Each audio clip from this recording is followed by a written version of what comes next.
Alright, it's the month of January of the new year 2026. We've come a long way. And that means that, all of the movies in January are also hit or miss. Some of them are good and some of them are horribly bad.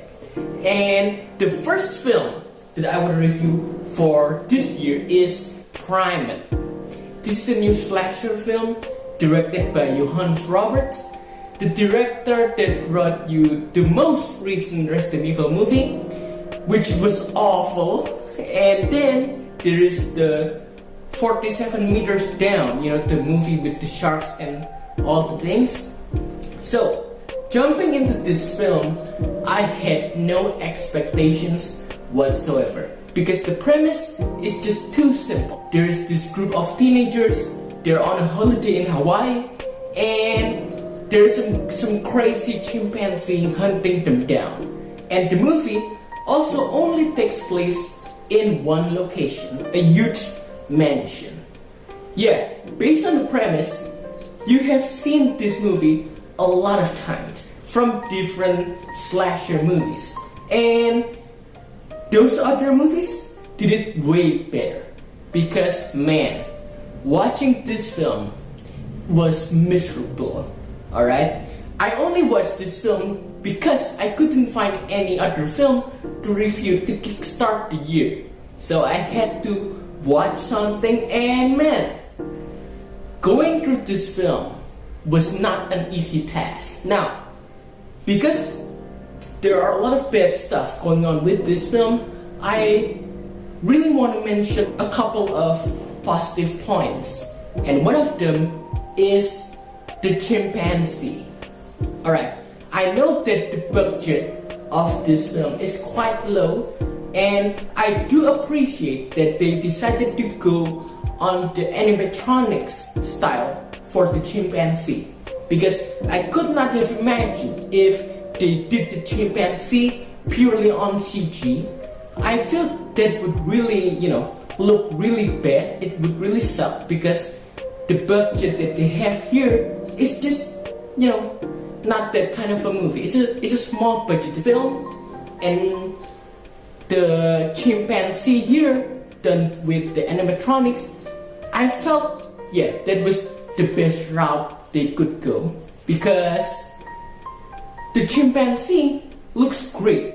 I love how they use him in this, in this setting, because it really just mounts up into a lot of tension-filled moments.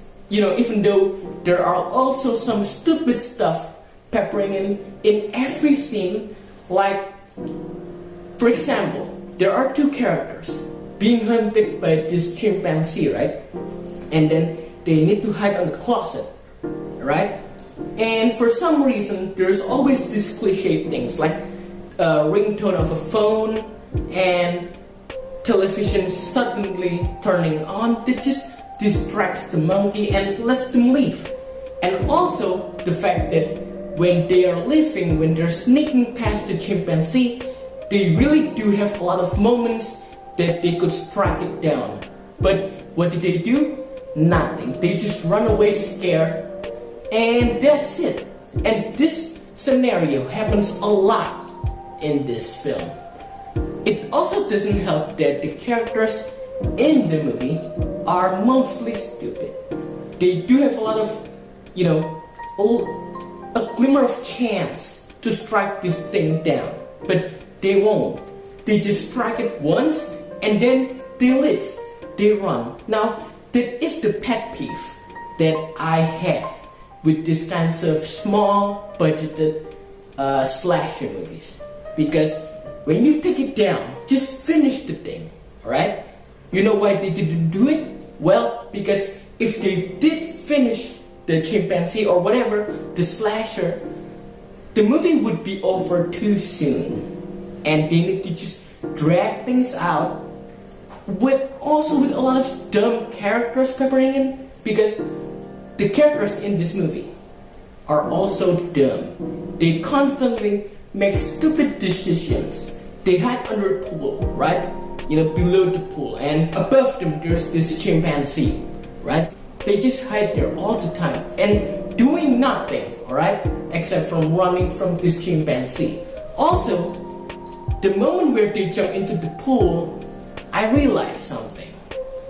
This film has no lead, nobody to latch onto, because the characters here are basically all just NPCs and they're ready to die. They're just there to die. Now, moving on to the kills though, this is where the movie quite shines, because you know what you're looking for in a movie like this. Gory, brutal kills. And the movie does deliver on that some for respect. You know, there are a lot of creative kills and they're gory, bloody, disgusting. So, if you're looking for that kind of gore in a movie, in a slasher film, yes, this film delivers. But expect nothing more except from that, you know? Expect nothing more. Character development, none. I don't care about the characters because I know that most of them are gonna die. And also, they're stupid, right? There are a lot of scenarios where they constantly make bad decisions, stupid decisions. And also, there is this another character, and he just waits too long, you know, to confront this crazy chimpanzee, because he's the only key to stopping this chimpanzee ongoing killing spree. And for some reason, the movie just delays his arrival. And then right at the very end, yeah, this man confronts the chimpanzee and he also nearly dies during that confrontation. And the sad thing is, I don't care about him. I don't care about any of the characters, and that is a really big problem. And also, yeah, the timing of the release is very perfect for movies like this, because January are usually where dumb, stupid movies get released. So I will give Primate a 4 out of 10. This is a quite goofy, dumb slasher movie that takes elements from better slasher movies that you have seen before and just squash it in and just throw a crazy chimpanzee to hunt the people down. If that's your thing, well then that's perfect for you. You will have a lot of enjoyment watching this. But if you're expecting something else, something more sophisticated, you will be disappointed, because this film is dumb as fuck. If you have seen Primate, well, what do you think? Is this your standard genre movie? Because I think it is. It is a very standard slasher film that is very stupid in its own right. And it is perfect to be released around January.